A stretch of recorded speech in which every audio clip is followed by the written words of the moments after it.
அன்பார்ந்த இணையதள நேயர்களை மீண்டும் www.qcrc.in என்ற இணையதளத்திற்காக நியூஸ் தமிழ் செய்தியறிக்கையில் உங்களை சந்திப்பதில் பெருமகிழ்ச்சி அடைகிறோம். இன்று 4 ஆகஸ்ட் 2009க்கான முக்கிய செய்திகளை தற்போது பார்க்கலாம். சென்னை துறைமுகம் முன்னாள் தலைவர் சுரேஷ் அவர்களது வீட்டில் சிபிஐ போலீசார் அதிரடி சோதனை நடத்தியதாகவும், வருமானத்துக்கு அதிகமான சொத்து குவித்ததாக இவர் மீது புகார் எழுந்ததால் இந்த புகாரை அடுத்து அவருடைய வீட்டில் சிபிஐ போலீசார் அதிரடியாக சோதனை நடத்தியது பெரும் பரபரப்பை ஏற்பட்டுள்ளதாகவும், இவர் கப்பல் போக்குவரத்து துறை அமைச்சர் திரு டி.ஆர். பாலு இருந்தபோது பதவியில் இருந்தார் என்பது குறிப்பிடத்தக்கது.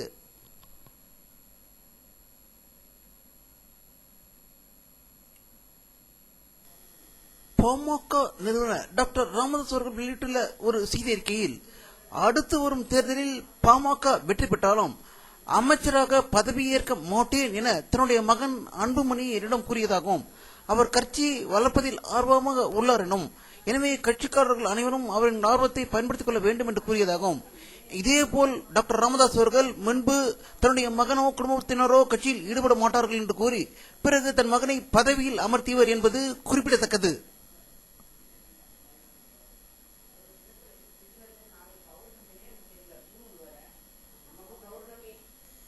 தமிழ் ஈழ நாட்டை உருவாக்க வேண்டும், தமிழ் ஈழ மக்களை காப்பாற்ற வேண்டும் என்று போராட்டம் நடத்திய தமிழக மக்கள் மீது தேசிய பாதுகாப்பு சட்டத்தை ஏவிய தமிழக அரசை கண்டித்து பெரியார் திராவிட கழகத்தினர் புதுச்சேரியில் மாபெரும் போராட்டம் மற்றும் பொதுக்கூட்டம் நடத்தியதாக புதுவையிலிருந்து செய்திகள் வெளிவந்து கொண்டிருக்கிறது.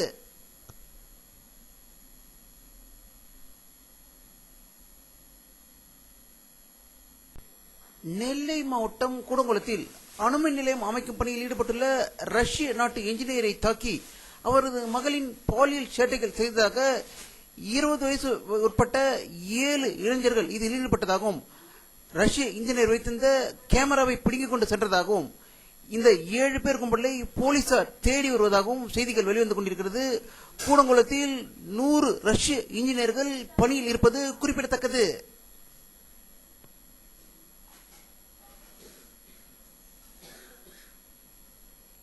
புனேவில் உள்ள தனியார் மருத்துவமனையில் ஒன்றில் சிறுமி ஒருவர் பன்றிக் காய்ச்சல் நோயால் உயிர் இழந்ததால் அவருடைய உறவினர்கள் அந்த மருத்துவமனை மீது வழக்கு தொடரப்போவதாகவும், மகாராஷ்டிரா அரசு அந்த மருத்துவமனைக்கு நோட்டீஸ் அனுப்பியுள்ளதாகவும் மும்பையிலிருந்து செய்திகள் வெளிவந்து கொண்டிருக்கிறது.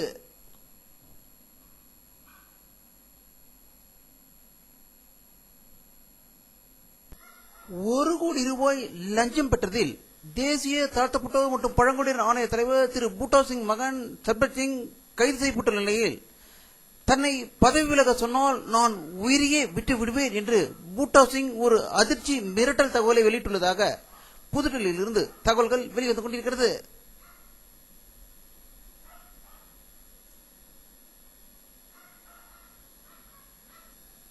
காங்கிரஸ் தலைவர் பூட்டா சிங்கின் மகன் ₹1 கோடி ஊழல் வழக்கில் கைது செய்யப்பட்ட அடுத்து மத்திய அமைச்சர் வீரபத்ர சிங் மற்றும் அவருடைய மனைவி இமாச்சல பிரதேசத்தில் லஞ்ச ஒழிப்பு போலீசாரால் வழக்கு பதிவு செய்யப்பட்டிருப்பதாகவும், இவர் தன்னுடைய பதவியை ராஜினாமா செய்ய மாட்டேன் என்று செய்தியாளர்கள் கூறியதாக இமாச்சல பிரதேசத்தில் செய்திகள் வெளிவந்து கொண்டிருக்கிறது.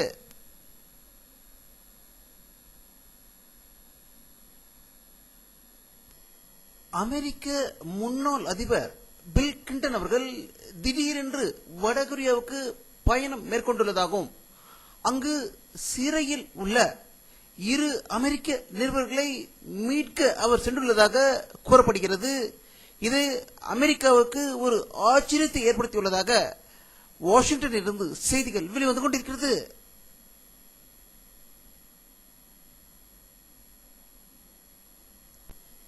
சோமாலிய நாட்டின் கொள்ளையர்களை அடக்குவதற்கும் அந்நாட்டில் உள்நாட்டு பிரச்சனைகளை தீர்ப்பதற்கும் ஆஸ்திரேலிய ராணுவத்தினர் அதிகம் ஈடுபட்டுள்ளதால் இதனை எதிர்க்கும் நோக்கில் ஆஸ்திரேலியாவில் உள்ள ராணுவ தளத்தின் மீது சோமாலிய தீவிரவாதிகள் நடத்த வந்த தற்கொலை படை தாக்குதலை முறியடிக்கப்பட்டுள்ளதாகவும், இது தொடர்பாக 4 பேரை மெல்போர்னில் கைது செய்யப்பட்டுள்ளதாகவும் மெல்போர்னில் இருந்து செய்திகள் வெளிவந்து கொண்டிருக்கிறது.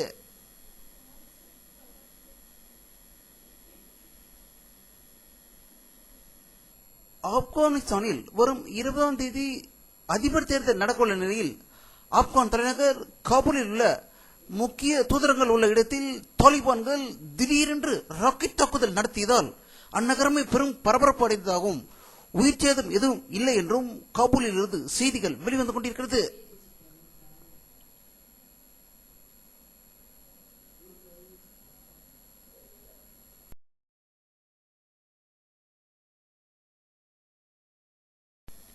சீனாவில் பிளேக் நோயின் சந்தேகத்தில் ஒரு சிறு நகரம் முழுவதும் தனிமைப்படுத்தி வைக்கப்பட்டுள்ளதாகவும் வடமேற்கு பகுதியில் உள்ள நகரத்தை சேர்ந்த ஒருவர் நுரையீரலை பாதிக்கும் பிளேக் நோய்க்கு பலியானதை தொடர்ந்து ஆயிரக்கணக்கான மக்கள் அங்கு தனிமைப்படுத்தப்பட்டுள்ளதாகவும் இந்த நோய் அதிவேகமாக பரவக்கூடியது என்பது முக்கியத்துவம் வாய்ந்தது.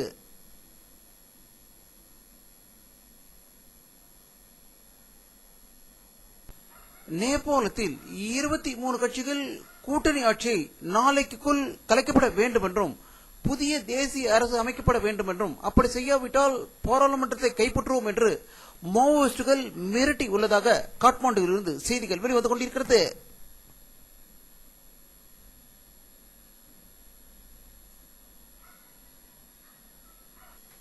தெற்கு சூடானில் வெடித்துள்ள இன வன்முறைகளில் 160க்கும் அதிகமான மக்களின் கொல்லப்பட்டுள்ளதாகவும் பெரும்பாலும் பெண்களும் குழந்தைகளும் கொல்லப்பட்டுள்ளதாகவும் ஆப்பிரிக்க நாடுகளில் ஒன்றான சூடானில் இருந்து செய்திகள் வெளிவந்து கொண்டிருக்கிறது.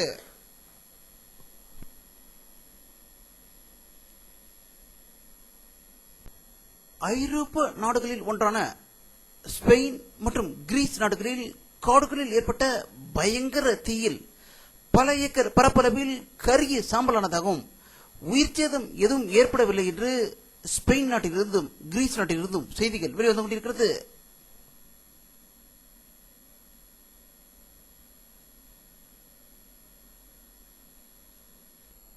தாய்லாந்து நாட்டில் விமானம் ஒன்று புறப்பட்டு சென்றபோது திடீரென்று விபத்து ஏற்பட்டு முன்பகுதி முற்றிலும் சேதமடைந்ததாகவும் இதன் பைலட் சம்பவ இடத்திலேயே உயிர் இழந்ததாகவும் 10க்கும் மேற்பட்டோர் படுகாயமடைந்ததாக தாய்லாந்திலிருந்து செய்திகள் வெளிவந்து கொண்டிருக்கிறது.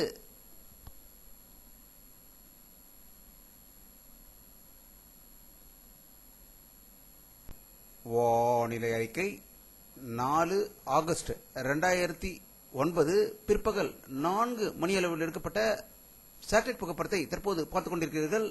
தமிழகத்தில் மேகமூட்டங்கள் அவ்வளவாக காணப்படவில்லை. லேசான மேகங்கள் ஒரு சில இடத்தில் தென்படுகின்றன. ஆகையால் மழை பெய்வதற்கான வாய்ப்புகள் கம்மியே என்றும் வெயிலின் தாக்கம் அதிகமாக இருந்ததாகவே செய்திகள் வெளிவந்து கொண்டிருக்கிறது.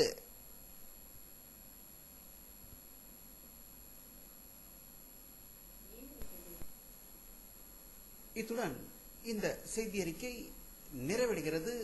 மீண்டும் நியூஸ் தமிழ் செய்தி அறிக்கையில் உங்களை சந்திக்கும் வரை உங்களிடமிருந்து விடை பெறுவது உங்கள் கே பாலாஜி. நன்றி.